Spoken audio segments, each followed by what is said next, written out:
your permission, sir, the warrant of appointment will now be read.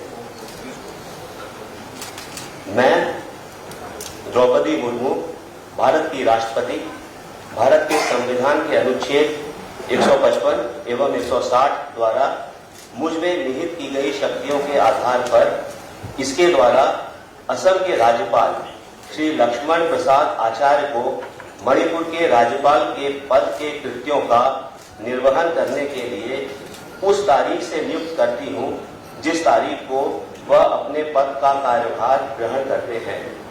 Bharat गणराज्य के 75वें वर्ष में आज सन 2024 ईस्वी के जुलाई मास के 27वें दिन 5 सावन 1946 शक राष्ट्रपति भवन नई दिल्ली में दिया गया। हस्ताक्षरित द्रौपदी मुर्मू, भारत की राष्ट्रपति।